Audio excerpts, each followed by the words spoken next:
Welcome again, ladies and gentlemen. Thank you so much because of your always great support to this channel. Again, please consider liking this video. Remember, when you like the video, you automatically support the work that I'm doing in this video. So please do me a favor with humble heart, like for me this video. I will appreciate you so much. Thank you so much for the like. Now, Kenyans, nakwambia mambo kinaumana pale State House. Ichungwa, who is the majority leader in the National Assembly, amekimbia kwenda pale KTN News na kuruka William Ruto peupe mchana na kumwambia hizo mataxes, we disagree with you. As clouds are gathering Kenyans, the Kenya Kwanza government is seriously divided. Why? Because the eyes of these members of parliament inaanza kuona, and they are saying, we complained last State House meeting that William Ruto's policies are derailing their popularity on the ground, but William Ruto hakuwaelewa. And so they have realized that hata hizi VAT hivi keti yenye wana hold as members of parliament, women representatives, wanaenda kuzilose 2027. And so Ichungwa anakuja kusema na kuambia William Ruto hivi. Tax expenditure in this country is so high, principally because of two products. And tax expenditure, I mean, like for VAT, the amount of money government pays out to traders, not to you and me as a consumer. To traders. To traders. To the people who manufacture bread, people who manufacture or who process milk. Milk and bread are the two products that have the highest tax expenditure.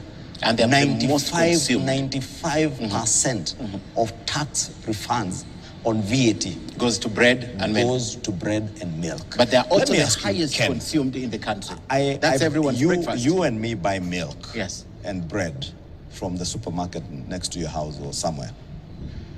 Your mother in the village and my mother in the village. I don't think my mother buys bread. Whenever I visit her house, I find her with ngwashe and domas.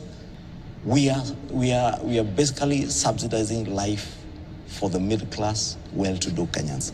And I told you that's my own personal view because I belong to that class of Kenyans, that middle class. And we are getting tax refunds on consumables or consumer items that are being consumed by the middle class Kenyans at the expense of the poor folk up country who have their breakfast of tea, ndoma, and ngwashe and ugali, who buy milk from their next door neighbor. I would respectfully disagree with the president on that particular point. Okay. And I would have urged him to reduce that particular tax expenditure. I would rather even we reduce that tax expenditure. And again, this is my own personal view, not the views of the National Treasury or anybody in government. And I say that now as an accountant. If you were to ask me if we were to reduce even the standard VAT rate from 16% to about 15%, then do away with all the tax exemptions on VAT and zero-rated items, we would collect more money. We'll collect more money. A good idea, and I have a lot to talk to. Mimi naona everything is not going to be okay in this KK regime. And truly, even if you look at the statement of William Ruto, you can understand that huyu jamaa ni kama ako na picha mbili. Hii side ni kama anataka kuwa re-elected in 2027. In this side, yeye at least amesha kuwa president, kuwa re-elected in 2027, none of his business. That is what William Ruto is trying to do. And that is why even his policies and agendas, forcing these members of parliament to even stay aside and just relax listening to what William Ruto is saying. William Ruto hana aibu na kuja kuambia Wakenya ati Wakenya wanajionyesha kana kwamba hao ndio wanalipa taxes. That is what he said in English. That Kenyans look like those who are paying more taxes all over the world. That other countries are paying 45%, 25%. And so, anasema, the taxes anaenda raise from 12% to 14%, then later 16%. And so Kimani Ichungwa is coming out to give us an indication that Kenyans, mambo si mazuri. Mambo si mazuri. And now I've come to realize that ukweli kuna shida hapa. Kuna shida hapa State House. Na hata you can see, have you realized that these UDA members of parliament, they have relaxed selling the agendas of the KK regime led by William Ruto? Have you realized that? Why? Because it is unpopular policies yenye inaenda kwa delay towards their popularity on the ground. Remember, I want to tell you something that is very crucial. As much as we are concerned, is that when the meeting was held in State House last year, ama MPs waliambia William Ruto, hizi mapolicies zako ziko unpopular na inafanya our popularity inarudi chini. Our popularity inarudi chini. And so their prospect was to make William Ruto to make a U-turn to some policies yenye ilikuwa inawafanya wakuwe unpopular.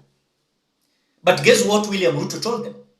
William Ruto told them, it is not good for every time to be popular.